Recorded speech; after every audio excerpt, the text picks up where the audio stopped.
Okay, so James, can you tell us a bit about your wage theft story?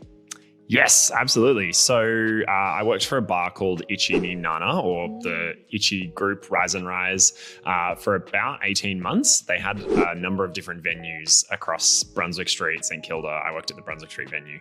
And I worked for them for about 18 months. And during that time, they managed to steal $15,000 in wages and superannuation off me, which is obviously a really significant amount of money, especially when you're a young worker trying to, put some dollars together to put away in your savings or pay your rent, pay your bills, that kind of thing. So, I was working as a bartender, a glassy, a waiter, on and off, all those kinds of things. And I eventually sort of managed to recover those wages with my coworkers. But it took a while to get there. And, it took a while for us to realize we were being underpaid. And just from the time that you sort of realized and started to band together with your coworkers to the point where you did get back paid, like how long was that period?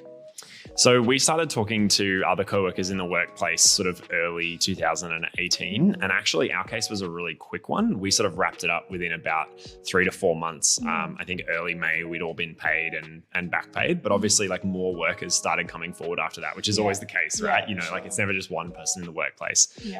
So 20 of us got together and talked to each other about, going for some back pay. And we all got together and we went for this back pay and we managed to win the back pay from the business. But then dozens more employees started to come forward and say, hey, I've also been underpaid. The process didn't wrap up for a while, but for us, we sort of, realized we were getting underpaid, talked to each other, had some meetings offsite, went to some meetings with the union, Hospo Voice at the time, which I think is, United Workers Union now. And we managed to get those letters together and send them off to the business. And then pretty quickly, they sort of paid all the wages back.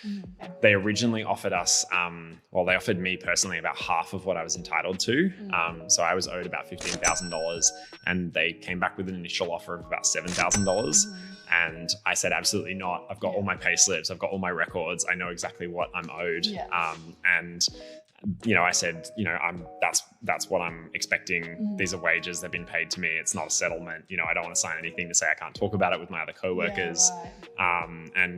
We managed to get back. They made that kind of offer to everyone. So there was some frantic calls calling around and saying, hey, don't accept these low offers. They're just trying to get out of it for less money. When you first realized that you were being underpaid, what was your initial reaction?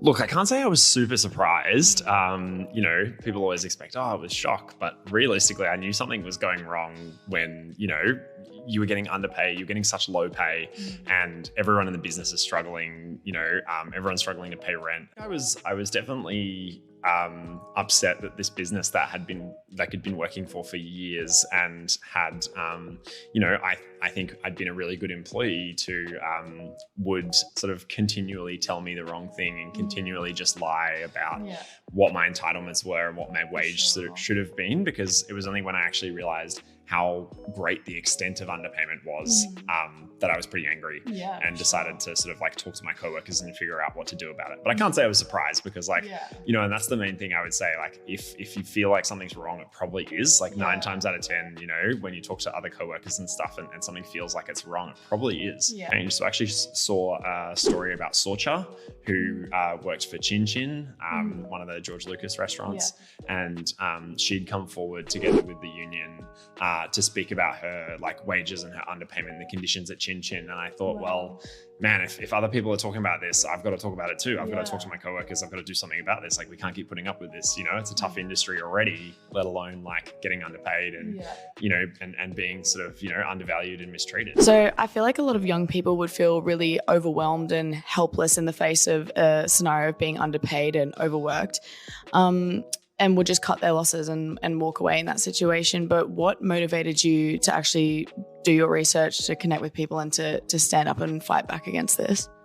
Yeah, it is really tough. And I'd certainly done that before in other places. Me too. Yeah. And I think this one was kind of like, I realized that I had done it before in other places. And there's this kind of myth of like this mythical dream job that the next job will be better, or the next job won't underpay you, or the next job will have better conditions. But no matter how many jobs, no matter how many bars you go through, like it's going to be the same experience. And that's because no one is changing the industry. So that's what unions are for. And that's like, that's the entire idea behind staying, talking to your coworkers, trying to make change in your business, because, you know, your employer's never going to give you anything out of, you know, just out of the goodness of their heart necessarily. You know, even if we were overworked and not necessarily underpaid in terms of the legal entitlements, there were so many things about that workplace that could have been better. You know, there were really lax safety standards. One of my coworkers was actually trapped in a mechanical sunroof and crushed whilst on the job. Another bartender slipped over because we didn't have bar mats and sliced his hand open on a paper towel dispenser,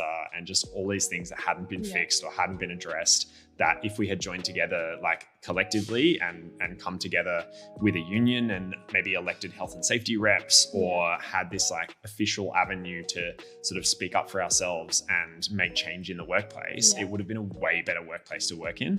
In your opinion, what are the most effective ways that young workers can stand up for themselves and make change in the face of wage theft or any other sort of mistreatments?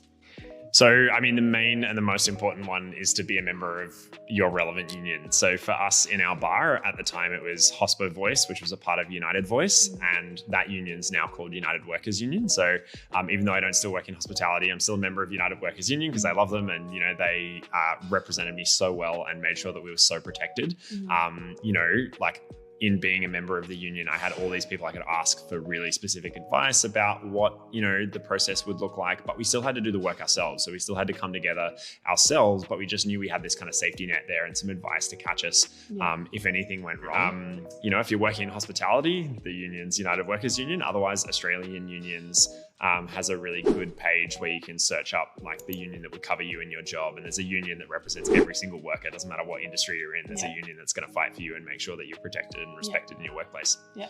Beautiful. Thank you.